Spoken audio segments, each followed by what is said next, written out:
Welcome back, guys. It's me, Code, and today we're gonna be showing you my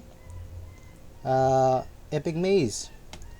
Now, don't mind the background. Sorry, my neighbors are noisy.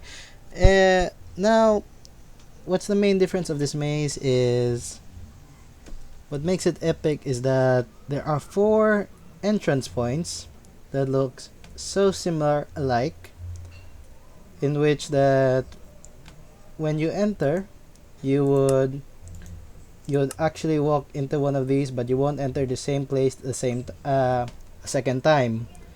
Now, another thing, you also have fake treasure chests, and right now I just simply left this open, but later on I'm going to seal up this opening above so that it will not be lit at all. And what makes it lit would be these redstone ore over here. So aside from visibility that you won't be able to see properly, aside from the redstone ore giving you light, you also have a challenge of facing endermites, which I have marked the location of the endermites using these pumpkins over here. And over here is our chest over here. Now, so basically you have in this map, I place 7 fake chests. No, 6 fake chests and 1 real chest over here, which will be giving you money at the same time teleporting you back. While the fake chest will simply let you exit the map. Now, let's give it a try. First things first, we're just gonna go into my entry point, and I'm going to try to get a marker here to prove that we won't actually be entering the same place at the same place anymore.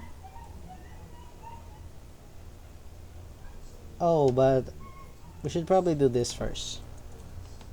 The first thing when creating this maze, you have to do several pieces of scoreboard. So you have to do the entrance first before creating the maze.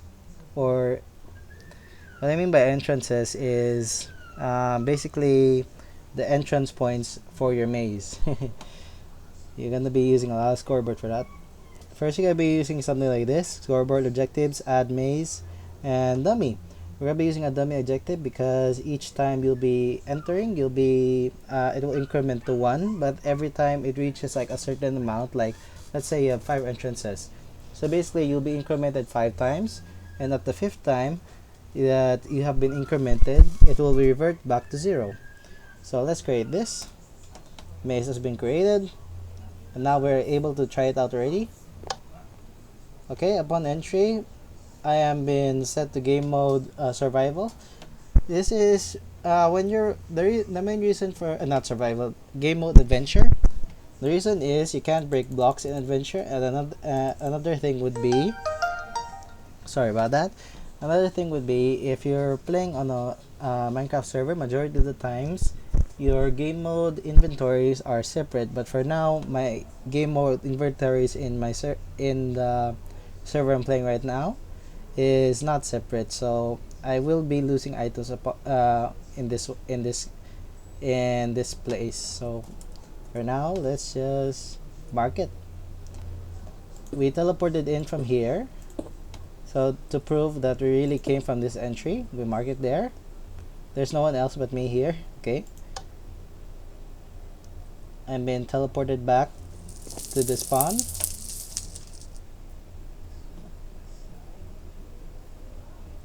Oh yeah, sorry, I forgot. We're supposed to go back in. Now another try. We are in.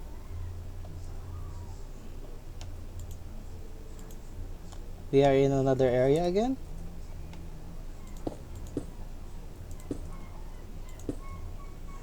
We're in area number 2. And again,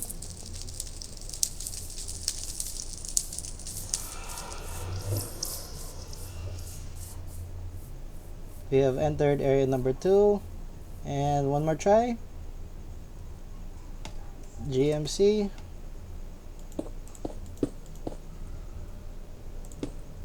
Area number 3. So we have basically entered 1, 2, 3 gates.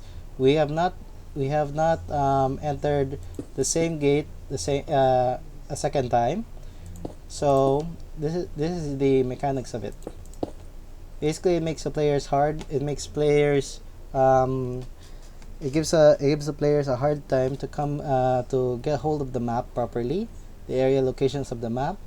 And the second time is it will also give it the disability sorry, visual disadvantages, and also enemy disadvantages. So you can't really use F3 there because you'll be facing a lot of endermites here. You won't be able to see endermites because it's nighttime. It's daytime. So let's go back to building. Once you make a basis of your maze, like how many entry points you want, and how many fake exit points you want, at the same time what is your real treasure. Now, a while ago you saw this one. This is actually the first thing you need when creating the entrance, which is my entrance is over there right in front of us. So you just need to have like scoreboard, objectives, add maze, dummy. Now that is the console. That is the console one you're gonna be doing.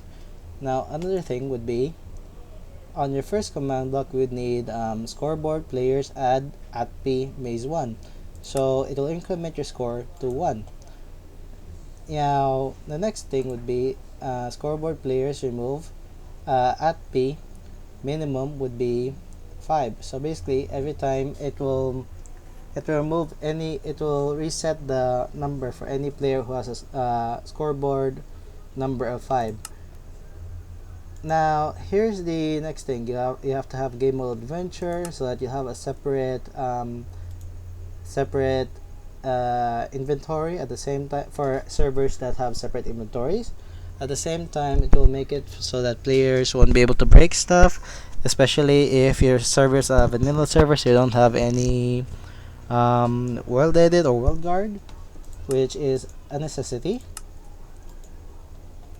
Next, you would probably leave the fourth one to whatever you want to give. Okay, so this is number 4.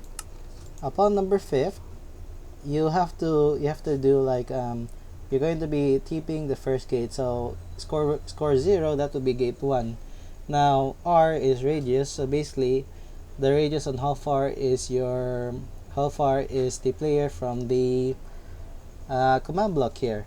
I just limited the size to the closest you can get upon activating the command block here. So which is a radius of 6, so 6 blocks up. So which is 1, 2, 3, 4, 5 is the pumpkin, and 6 is the player. And continuously gate 2, which is 7 blocks. A while ago it was 6. Now gate 3, which is 8 blocks. Gate 4, which is 9 blocks. And then lastly gate 5, which is 10 blocks. How many gates is entirely up to you, but I prefer having more than 3 so that players won't be able to quickly grasp the concept of the maze. Now another thing is, my maze is currently a mid-level version of the maze because as long as you have the ability to use F3, you should be able to like see what chunk you are and whatnot. So it is like a mid-level one because even though it has difficulties, most players can still use the advantage they get when they use F3, which is usually the main way for players to win in Minecraft maze games. Now, since that's a disadvantage of it, but this is only a basis of design. If we were to make the design even better, we would make it so that the entry points are actually stacking above one another. And then aside from that, it would be like this would be the first floor, and there's going to be a second floor with the same entry points and the same chests. Now, the difference would be the prize chest over here. I marked the prize chest with a torch here. All the other chests are fake.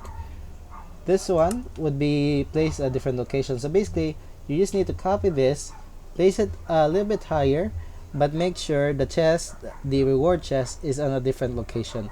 That way, the um, the maze will even get harder. I call it a double version. So basically, now that I presented on how the entry works, I'm going to show you how the exit system works over here. So basically, you have like clear. This is to get rid of whatever you gave to your player, and then you have game mode survival. Lastly, you have the TP. So you'd be getting rid of the sword you have in your game mode adventure, and then you would be set back to survival, so you could be able to get back all your items. And then lastly, to you'd be set back to the spawn area or any exit place on which you desire. So right now that it's night, the endermite should be spawning and everything should be all right. So that's basically it for my maze. It's gonna be a tough one to play because again you would be dealing with uh, visual visual loss. At the same time, you'll be dealing with a maze. At the same time, you'll be dealing with endermites. It's gonna be one hell of a maze. Anyway, that's my epic maze design, which can be upgradable depending on how many floors you'd like. Even though that would probably give you so much problems that you're gonna be doing it an all nighter or not. This one actually took me 2 days to make. Anyway, that's all for today. Thank you for watching, and bye bye.